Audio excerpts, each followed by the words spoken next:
Un plaisir de vous retrouver fidèles au programme de Bénin Business 24. Bienvenue à toutes et à tous. Voici le sommaire de ce 19h45.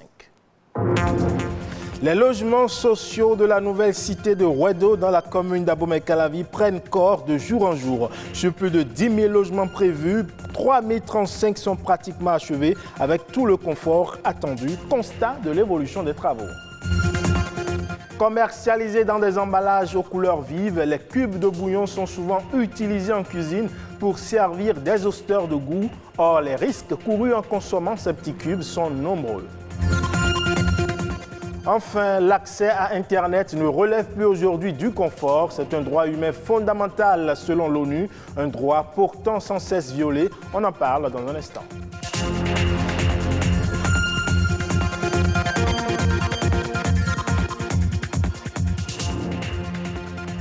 Merci à vous de nous préférer pour vous informer. Le 30 juin de chaque année est la date choisie par les Nations Unies pour célébrer la journée internationale des astéroïdes. Cette journée fait référence au souvenir de l'explosion de l'astéroïde de la Tunguska survenue le 30 juin 1908 en Sibérie dans la Fédération de Russie. Cet astéroïde qui mesurait entre 30 et 40 mètres de diamètre aurait rasé près de 2200 km² de forêt lors de l'impact. Cette journée a donc été choisie afin de sensibiliser la population au risque d'impact d'astéroïdes et permettre d'informer le grand public des mesures qui doivent être prises pour assurer la communication de crise au niveau mondial en cas de risque crédible lié aux objets géocroiseurs. Aujourd'hui, on dénombre environ 1969 astéroïdes classés comme potentiellement dangereux. Ceux-ci auraient un effet dévastateur et pourraient compromettre la survie de l'homme. Les semaines s'égrènent, le rythme de travail est infernal et les logements sociaux en construction à la cité de Rouedo sortent de terre. Le chantier, qui s'étend sur une superficie de 235 hectares, comprend 3 559 logements individuels et 7 310 logements collectifs ou appartements. Faisons le tour du propriétaire à travers cet élément réalisé par Arnaud Adadja. Bénin, en image, un coin du quartier Rouedo. Il est situé dans la commune d'Abomey-Calavi.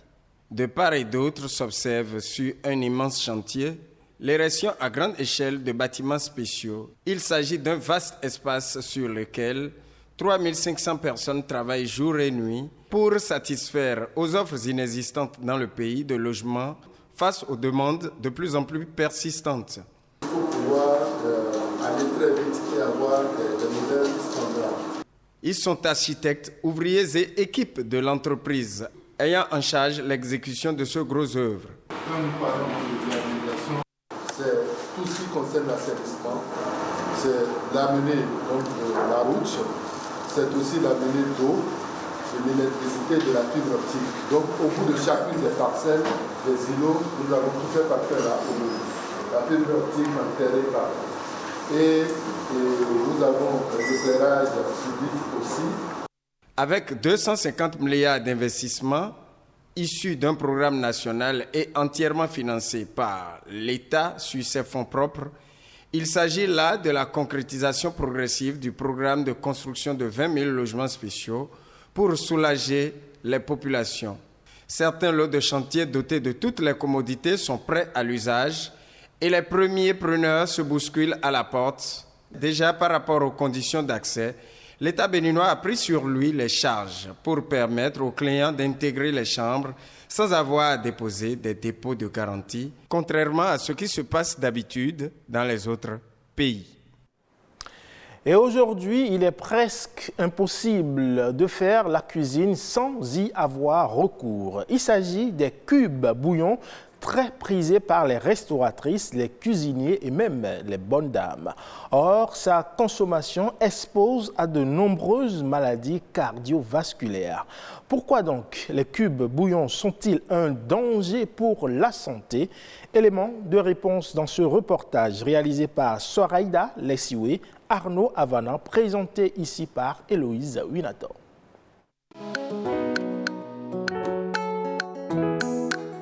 Jessica déguste avec appétit son plat de sauce tomate au poisson assaisonné au bouillon que nous appelons communément cube. Un ingrédient qui permet de relever le goût du repas. Lorsque nous mangeons pas chez nous, on est habitué à la consommation de la nourriture avec des bouillons. Le jour où la dame prépare sans le bouillon, vous avez l'impression que ça n'a pas de goût. Je pense que c'est à cause des bouillons là que le goût est un peu plus sorti. Enfin, le goût n'est plus naturel. Chez moi, à la maison, je contrôle ce que je mange, je sais ce qu'on me prépare. Mais en allant manger dehors, je ne peux pas contrôler. Moi, je n'utilise pas beaucoup de cubes.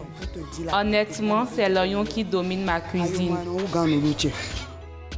Exhausteur de goût, ces bouillons devenus le roi de la cuisine contiennent des substances telles que le glutamate de sodium qui est néfaste pour la santé. D'autant que sa forte teneur en sel le place sur la liste des aliments à éviter en cas d'hypertension artérielle, selon les spécialistes. Le sel est vraiment incriminé dans l'hypertension artérielle. Donc, une consommation excessive du sel peut entraîner une augmentation de la pression artérielle. Aujourd'hui, au Bénin, on est à 12 grammes de consommation quotidienne de sel par individu.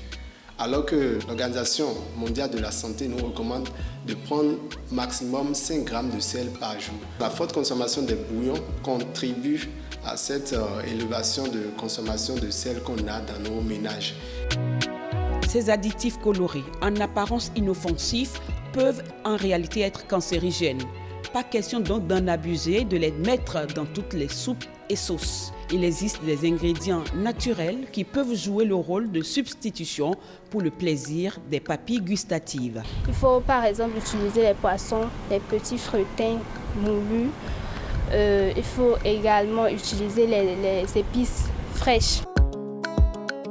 Donc si on veut rehausser aussi le goût de nos assiettes sans pour autant utiliser les bouillons, on peut le faire à partir des épices, des herbes que nous avons sur le marché. Et aussi, il faut savoir qu'on peut faire nos bouillons à la maison. Selon les spécialistes de la nutrition, les bouillons sont nuisibles à la santé. Ils déconseillent aux consommateurs donc d'en faire usage.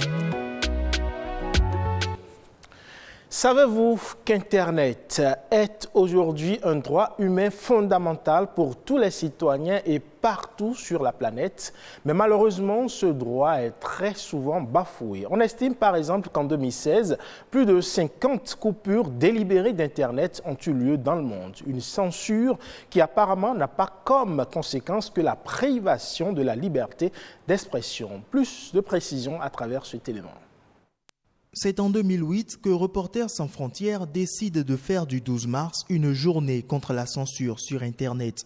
Si on estime à 2 milliards le nombre d'internautes dans le monde, plus d'un tiers d'entre eux auraient un accès limité et censuré, notamment à cause des gouvernements dits liberticides. En réalité, l'objectif premier de cette journée est de dénoncer la cybercensure dans le monde.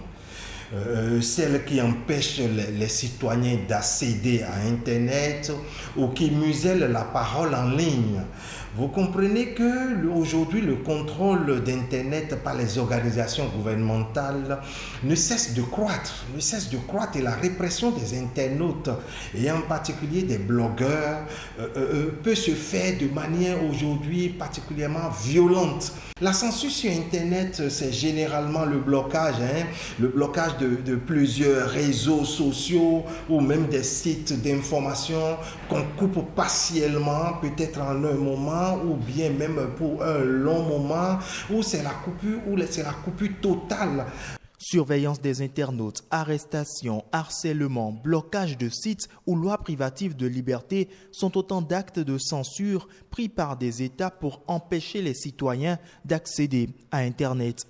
Cependant, si la liberté d'expression est atteinte par la censure sur Internet, bien d'autres mots naissent inéluctablement.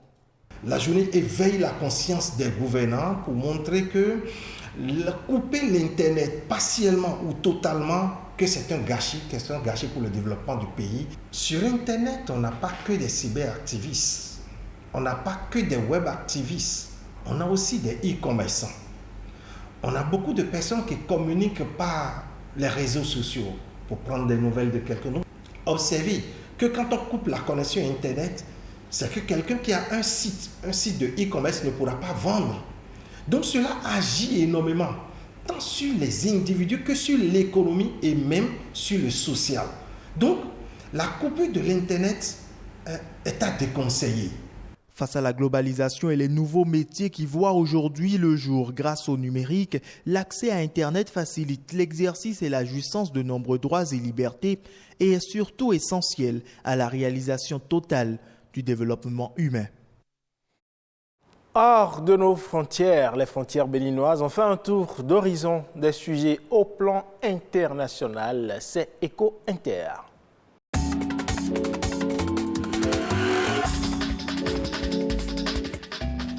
Les importations africaines de vêtements de seconde main ont enregistré une augmentation de 28,84% en 2021 pour s'établir à 1,84 milliard de dollars, soit environ 1160 milliards de francs CFA, selon un rapport publié le mardi 28 juin dernier par la plateforme B2B spécialisée dans le textile l'habillement Fibre to Fashion. Le rapport indique d'autre part que l'Afrique subsaharienne est la première destination mondiale des vêtements de deuxième main à l'échelle planétaire, avec des importations totales qui dépassent 1,73 milliard de dollars, soit plus de 1000 milliards de francs CFA en 2021, ce qui représente un pourcentage de 34% du total des exportations mondiales. En Europe, devant la baisse des livraisons du gaz russe sur le marché, le charbon est de plus en plus utilisé dans plusieurs de ces pays. La guerre en Ukraine a alimenté la machine haussière. Dès début mars, les prix ont dépassé les 430 $, soit 270 000 francs CFA la tonne. Le charbon est sur une pente ascendante et ne devrait pas en bouger de sitôt. La forte demande asiatique en Inde et surtout en Chine, mais aussi au Japon, a provoqué ces derniers mois une hausse des prix. La volonté de l'Europe de se passer du charbon russe d'ici le mois d'août ajoute une pression sur les autres sources d'approvisionnement, ce qui ne peut que provoquer un effet de stress supplémentaire sur les cours. En Chine, le minerai de fer a perdu un quart de sa valeur pour atteindre son niveau de janvier dernier en une semaine. Le prix des barres d'acier utilisées dans le secteur a chuté de 20%. Une raison qui s'explique par le ralentissement de l'activité chinoise et une demande du secteur immobilier qui n'a pas été à la hauteur des prévisions. Il représente pourtant à lui seul près de 40% de la consommation d'acier fabriqué à partir du fer en Chine. Selon le Financial Times, la Chine était passée à plus de 3 millions de tonnes par jour en avril et en mai, d'après des données statistiques.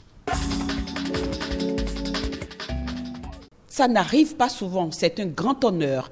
Danemark accueille avec passion le week-end inaugural du Tour de France 2022. L'occasion de montrer que le vélo fait partie de l'ADN du pays et que ses coureurs pèsent sur la scène mondiale. Copenhague, la ville la plus cyclable au monde, rencontre la plus grande course du monde. Le slogan a été répété à l'excès à propos du grand départ du Tour de France donné à Copenhague ce vendredi 1er juillet.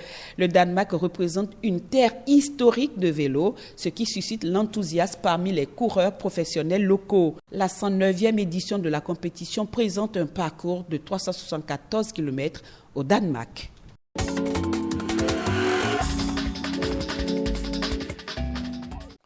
Et c'est tout pour ce 19h45 à retrouver sur le site de l'ORTV le 3, www.ortv.bj. Merci pour votre aimable attention. À bientôt.